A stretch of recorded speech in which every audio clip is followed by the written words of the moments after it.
Hello everyone, welcome back to my YouTube channel. My name is Daniel, and today in this video we'll be covering a Lichess Training Game I played. My Lichess rating at the time was 2396. I was playing white, and let's take a look what happened in the game. So here I'll open with my d4 openings. At f6, so I know I'm probably going to go into King's Indian, Grenfell, something like that. So this is just standard King's Indian. Knight to c6 is the first unusual move. I actually forgot how to play the King's Indian for a tournament, which is how I know knight c6 is the correct move. Correct move here is you start off with the move e5 first, and then if you trade, and then if white trades thinking they win a pawn, then you do have knight takes on e4. Discovered attack here, and this is theoretically known to be equal, if not slightly better for black usually in most of these positions. So here white usually plays e5, and then black plays a5, knight a6, knight c5, knight d7, knight c5, and white castles and plays bishop e3 or bishop g5, and the game goes on that way. However, here my opponent elected to go to knight to c6, and I know d5 is theoretically the best move to sort of refute this setup. My opponent here plays the move knight to e5, and here I actually take. My opponent now has the doubled pawns, and I have this really nice advanced d5 pawn. Bishop e3, my opponent doesn't have the usual knight to g4 because now my knight on f3 isn't here anymore, so both my queen and my bishop control the g4 square. E6, trying to break away, chip away at my really strong center majority here. Castles, knight to e8. Now you'll see that black's pieces are all on the home rank, and only this bishop's not on the home rank. Whereas all my pieces are active. I'm about to play like something like queen d2, put the rooks here, and this just looks really, really pleasant for me, combined with this really strong, massive center here in the center. c4, limiting knight to d6 options for my opponent. Here my opponent lashes out with the move f5, which is a typical King's Indian move, although I don't think it is the best here. It does weaken the king even more, and considering my position just looks uber active, it doesn't bode well for my opponent.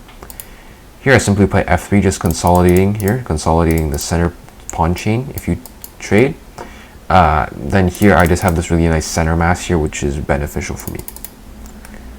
So here after f3, my opponent instead takes here instead, so that after I take back with e takes on d5, then I only have the 2 pawns here, which is less menacing than the 3 pawns here supported with the e4 pawn when this f3 captures here.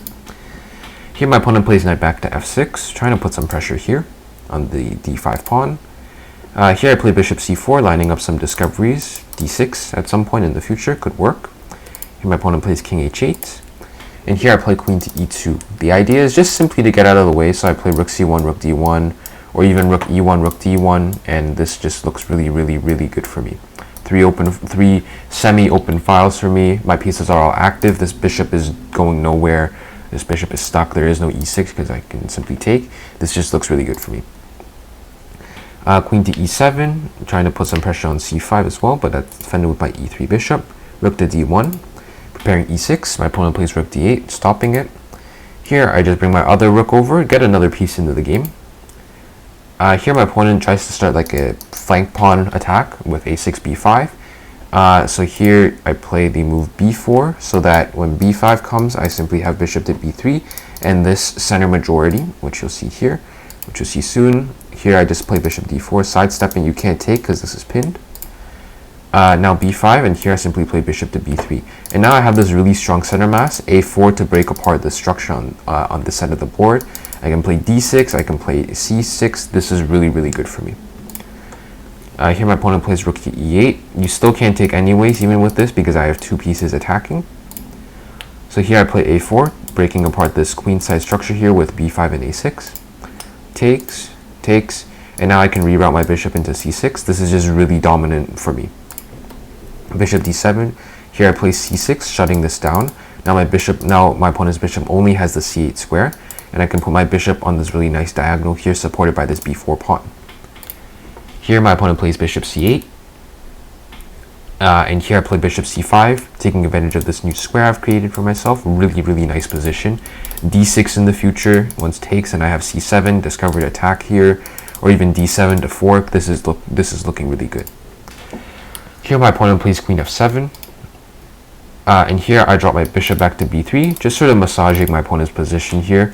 Bishop b3, my idea is to maybe play d6, d7. This is really, really good.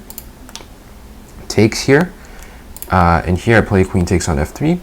Now d6, and after c7, then there's maybe even crisscrossing ideas here. This just, my bishops and my queen are just really, really good here. Combined with my two rooks here behind these pawns, very good position. a5, trying to create some counterplay. Here I simply play b5. Idea is to play b6, and then I would have these two passed pawns here, combined with c7 to attack this rook in the corner. My opponent plays a4. Here I simply take this pawn with the knight. This knight wasn't doing anything anyways. Knight takes a4, at least it supports b6. Here my opponent jumps in with knight e4. Here I just simply play d6. My bishop is now supported by my queen. This forms a really nice right triangle here. And here d6, my idea is d7, even takes if I want to, b6 as well. This is just very, very good. Queen to f8, running into another discovery, helped by supported by my knight. Here I play d7. Although it does look like I lose a piece, it doesn't matter. There's a fork here, and I'm about to play rook takes e8 if this knight takes. Knight takes. Here I take with the queen. The issue with taking with the rook, I found, was that there is like bishop takes d7, and then I do get the queen, but it's less clean because I no longer have my passed pawn. Either way, it's still winning, but I just want to get a new queen and get this game over with. So here I take with the queen. So my opponent takes this knight. Here I take this queen. Now I'm up a full queen. And pretty much here, I was really low on time, so just a little bit of a time scramble, but we still got there in the end. Pick up the rook in the corner, swooped around, and then was able to deliver checkmate here on the 44th move. So this game in general, positionally, was a very, very dominant game. I had those really nice lasered bishops here, controlling a lot of squares on the king side. My queen and my rooks were controlling the center, and my queen was also on f3, putting some influence on the queen side. This center mass here on the a to d file was controlling the queen side. In general, this was a very, very dominant game. Very happy with myself as well that I could do this in the training games. So yeah, hope you all enjoyed this very positionally beautiful and very positionally dominant game. And yeah, thanks for watching.